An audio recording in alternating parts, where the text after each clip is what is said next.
Hi guys, it's Tana from Mom It Yourself.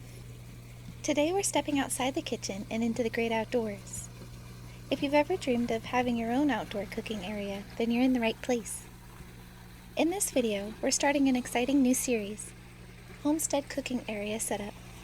This is part 1, where we'll be looking at different ideas and going over the basics of planning and starting your outdoor cooking area. From choosing the perfect spot in your backyard to selecting the right equipment, I've got you covered. So grab your gardening gloves. Let's get started on creating a space where you can cook delicious meals, enjoy the fresh air, and make unforgettable memories with your family. And remember, if you enjoy this video, don't forget to like, comment, and subscribe for more homesteading and simple cooking tips. Let's get started. So this is an outdoor cooking area up at our family cabin. It's been in our family for over 100 years. This is where I like to cook a lot when we go camping up here. This is something that I saw just on the side of the road one day, but I was thinking maybe I can convert that into what my grandpa and uncles and dad built. So on our property we still have a lot of clearing to do, but I've been chipping away at it as much as what I can.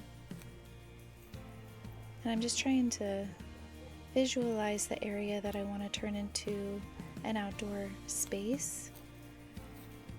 We have a hammock over there and kind of this little area that I want to turn into a small tiny meadow. And then over here I want to make this into the outdoor cooking area. I still need to take down some of the manzanita.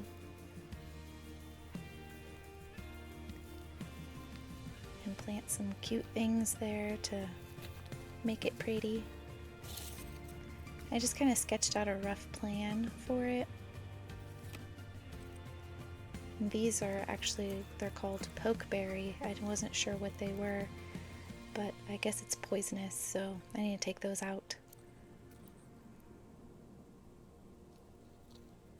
This is another plant that's growing kind of on the back side of the property. It's huge. I wasn't sure if it was some sort of sunflower or what it was, but I think it's part of a tree that's kind of tucked behind there a little bit more. It's a big tree and the leaves look similar to it.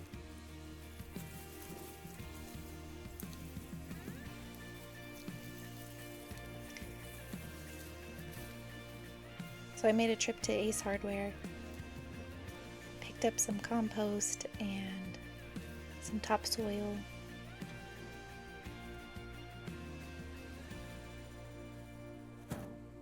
They were having a sale, so it saves me some miles on my car to go all the way into town.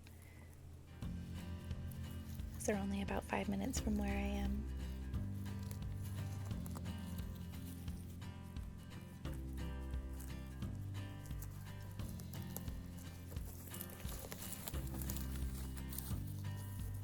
I don't know if you guys have ever wore the Carhartt overalls before.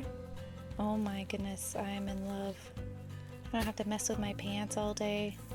They look really dorky, but that's okay. I'm totally okay with it. Helps me get the job done, and I don't have to worry about poison oak as much because they cover over the top of my boots.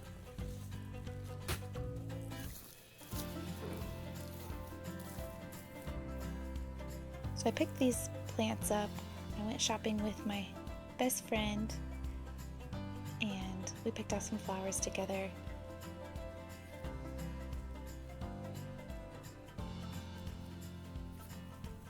And I tried to pick out some that will grow big, almost like a hedge, and some that stay small, and some that kind of spread.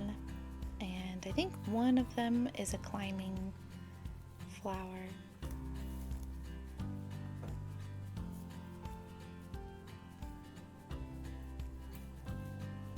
I thought this would be a good start.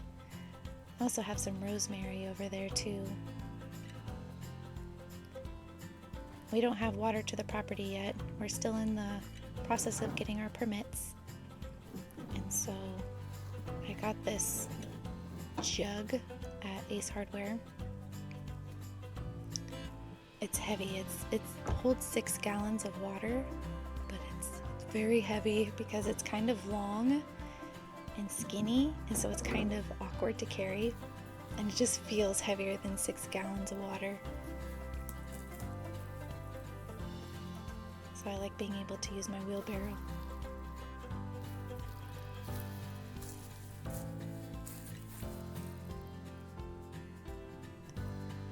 So I'm hoping that these flowers last out here. We do have a lot of deers, and so I'm hoping that the deers won't like to eat these and I won't have a problem. We also have turkeys, wild turkeys that roam out here. And one year at our old house, I planted an orchard, and it was the first year that all the trees were starting to really produce some fruit, and I also had nut trees, and I saw a whole bunch of turkeys in our yard, and I was like, oh, that's really cool. I haven't seen wild turkeys over here. And the next thing I know, they were all hanging out in the orchard, and I was like, oh, that's so cool. Like, I was just watching them from my window, and I was thinking, oh, that's so cool to see them. And next thing I know, I see them jumping up, and they can actually fly pretty high. And they were grabbing all of the fruit and nuts off the tree. And by the time that I got out there to across the property to shoo them away, they demolished my orchard that year. I was so sad. So I know that on this property, when I go to plant an orchard, that I need to figure out a way to get it where turkeys can't do that, because all those fruits and nuts were just looking so nice and almost ready, and they just demolished it. So throughout the property, my husband and I, we've been doing a lot of clearing throughout the last year or so, and so this is one of the things that I chopped down. It's a manzanita root, and what's interesting is when the soil is really wet, so like in the middle of the winter, last winter we had a really wet winter, and so when the soil's wet, you can just push the dead ones over. But this is one that I ended up cutting with a chainsaw because I probably cut it last summer, and so now I'm trying to get the root out, and it's a pain in the butt. I think this winter, the rest of the manzanita that I want up and off the property, I think I'm just gonna push them over, because it takes the roots and all. Like, you just push them over and the roots pop up. They don't have really deep roots, unless if you're trying to dig in this clay dirt when it's still like 90 degrees outside. Then it seems like it's to China. The dirt out here, we have clay dirt, and so it's pretty hard dirt. So, and you hit a lot of rocks. And right here, I went to dig it up, and I went to put my shovel under the root, and it got under there, and then it just flicked dirt right at my face. I didn't realize how much dirt I had on my face until after I got home. And my daughter was like, Mom, what happened to your face? And I was like, I don't know. What are you talking about? I looked in the mirror and I was like, oh gosh. I didn't realize that much dirt shot up. I finally got it up and out.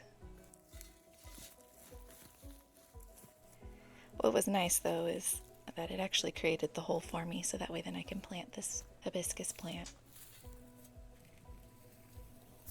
So it worked out okay.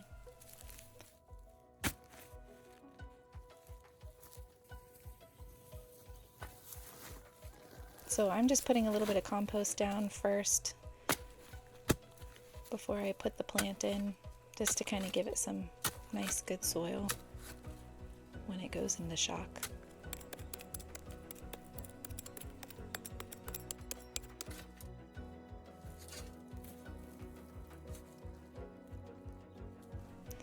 and my camera actually died on me that day, so all I got was an end result shot of that plant.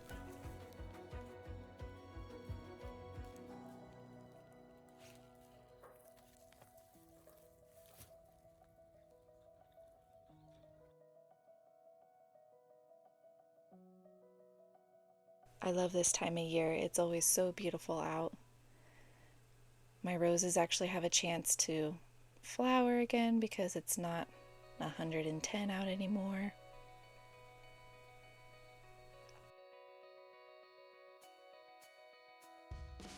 So sometimes I take a break from what I'm working on. I get kind of bored easily and distracted. There's just so many things that I want to do, and I always have 100 things in my mind where I want to work on this and I want to do this and I want to do that, and there's just not enough time in the day. But also when I'm working on something, then I'm like,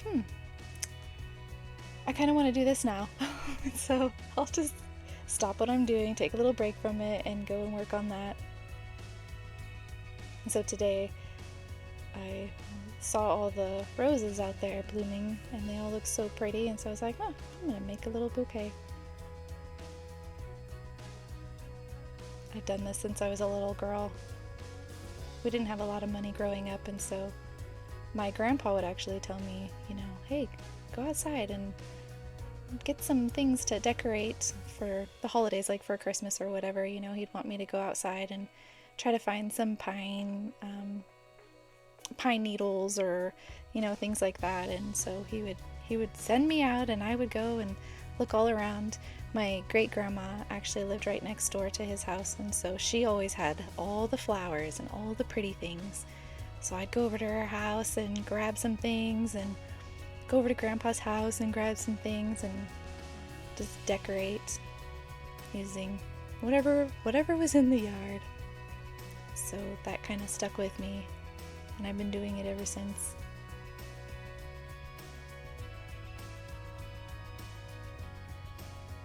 I love doing stuff like this because it doesn't cost you anything. It just takes a little bit of creativity. Sometimes they don't look super pretty, and they're definitely not perfect, but that's okay.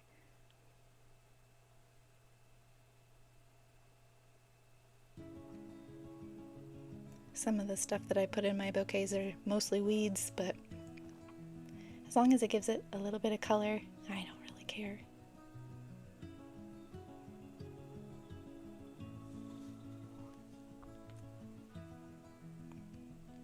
Do you guys go outside and do the same thing? Let me know in the comments below. What's your favorite things to gather around your yard this time of year? I just love being outside. If I had it my way, I'd probably live out there. Whenever I'm inside the house, and I'm always fighting the urge to watch screens. I don't know if you guys ever have that problem. I get stuck in YouTube a lot. I love watching other YouTubers and seeing what they're working on and different things, or seeing their outdoor cooking areas and what they're doing, or how they've created theirs, or what it looks like now, because theirs is usually done. Mine is the very beginning steps. But as you guys are watching these videos with me, hopefully you'll see the end product, and hopefully it'll encourage you guys to just get started. It doesn't matter where you're at, just get up and get started. I've noticed that if I feel like I'm stuck, watching YouTube or just being on a screen, it's hard for me sometimes because we have a business, and we have, I'm always like curious about things, and I'm a lifelong learner, and so I'm always on like going, oh, what about this? Oh, what about that? Oh, what about this? What about that? And sometimes I feel like my butt's stuck in the chair, and so sometimes I just have to make the decision to just get up and go outside. And once I'm outside, I want to be outside the whole time. The hardest part is just getting up and doing it. So I just want to encourage you guys, all my videos, I just want to encourage you. I want to encourage you to get up and do the things that you want to do, get some ideas and, some things, you might be watching my videos and going like, oh, well, I like this, but I would do this differently, or I would, oh, I really like this or that better, or something like that, or, ooh, like, just get some ideas from me, and I just want to inspire you guys to get up and do it.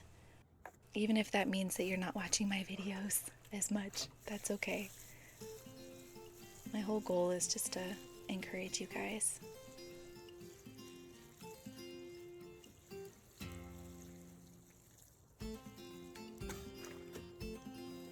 So I'm just going around and planting all these little plants. You can see some of them are pretty root bound.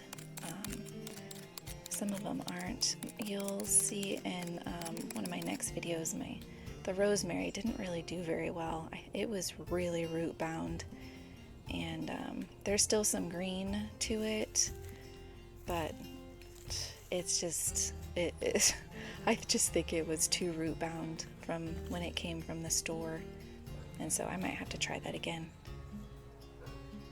I have a whole bunch of rosemary seeds too that I might just try it that way. My goal is to try to have rosemary and lavender and lemongrass, a whole bunch of different things all around, and all the different mints and basil, all the delicious things to cook with. I want to have them all around this cooking area.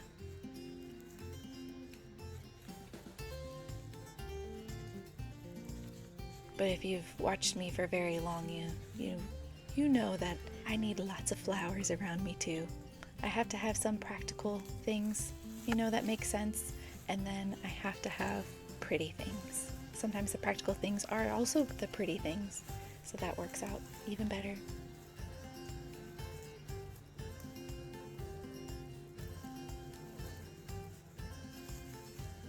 I love all things that are pretty. Flowers, scenery, animals.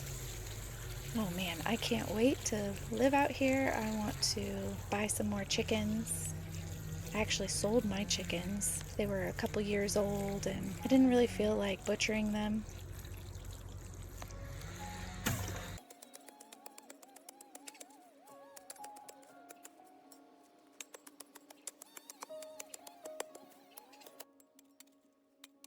So I just ended up selling them, and that way then I can move the chicken coop over to the property when we're ready to, and I don't have to really worry about moving a bunch of chickens and all of that. I've already moved them once, and I don't know. Honestly, I really want to have a whole bunch of different kinds of chickens. I want to have just all the different colored eggs. I want to have a rainbow egg basket. That's my long-term goal.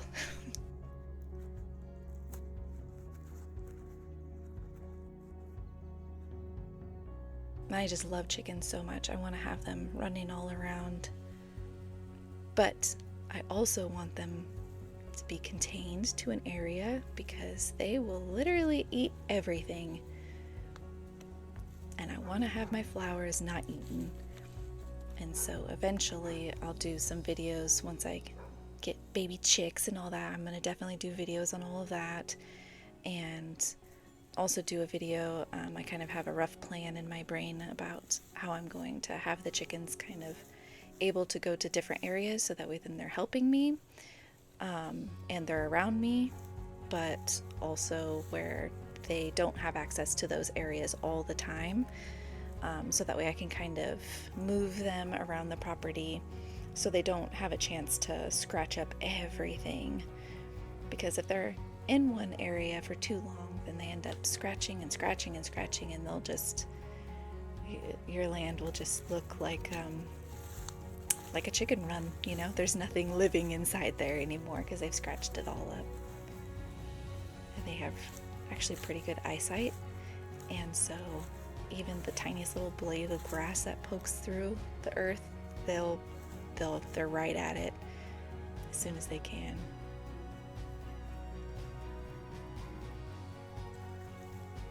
So I'm trying to think ahead and think, okay, how can I move those chickens all around here? I think I might do some chicken tunnels. I don't know if you've ever seen those before. They're kind of funny. They're called chunnels.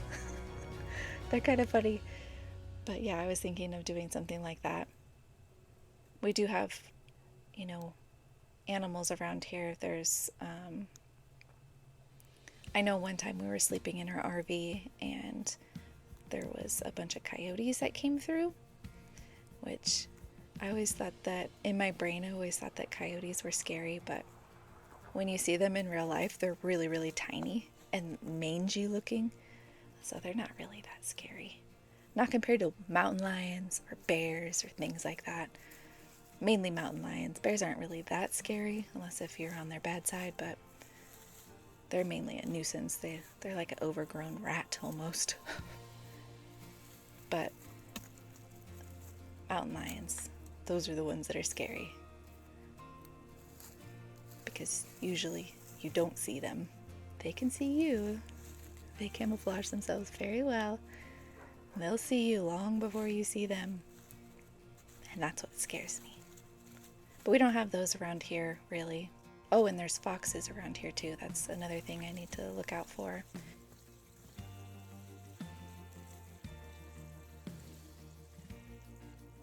There was a fox den down on the lower part of the property.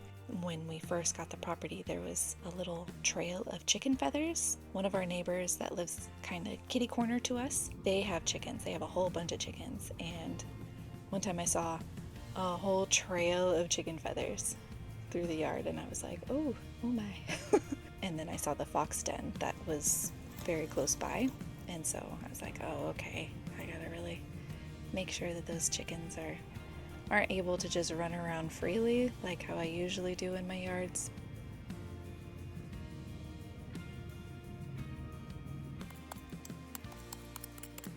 I really miss having my chickens, actually. It's been weird. It's been a few weeks now.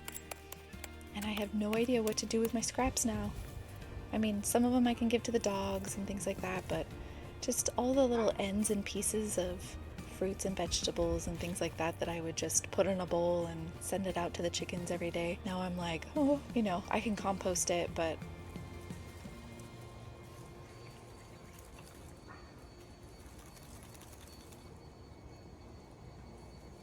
I'll be composting once I get to this property. But the place I'm staying right now, it's not a good idea to just throw it out in the yard. There's a lot of cats that live out here and dogs that run through the yard and things like that, and so I don't really want to attract them to our backyard, if you know what I mean. Plus there used to be a rat problem out here, and so I definitely don't want that to happen again.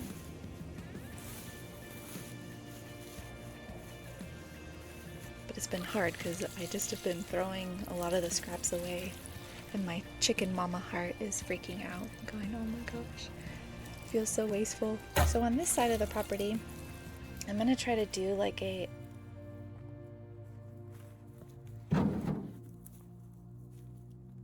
kind of a fence that's built with logs.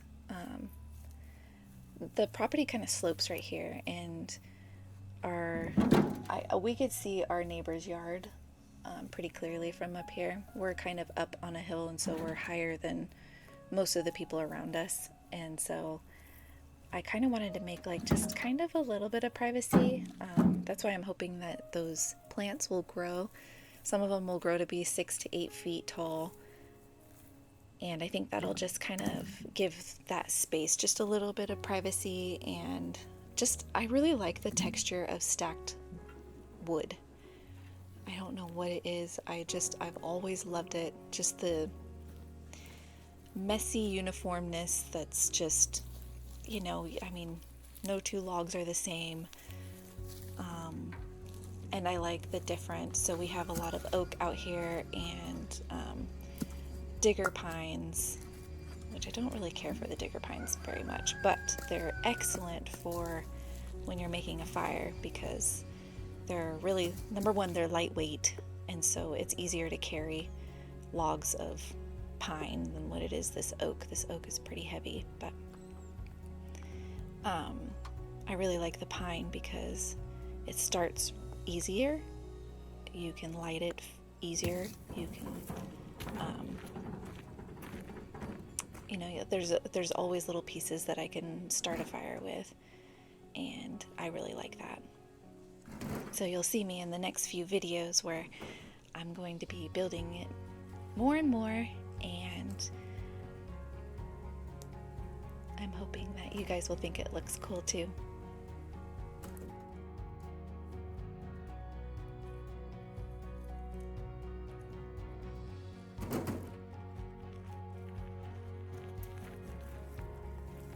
Alright guys, so that wraps up part 1 of our outdoor cooking area setup.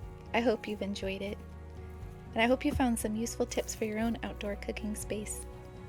Remember, this is just the beginning. We've got a lot more to cover in the next videos coming up. I'm going to cover more on how I'm setting this area up, so make sure you don't miss it. If you've enjoyed this video, please give it a thumbs up and share it with your friends. And if you haven't already, hit that subscribe button and the notification bell so you won't miss out on part 2 and all of our future content. Also, I'd love to hear your thoughts. What do you like about this setup so far? Do you have any suggestions or questions? Leave a comment below and I'll do my best to respond. Thank you so much for watching, and until next time, have a wonderful day.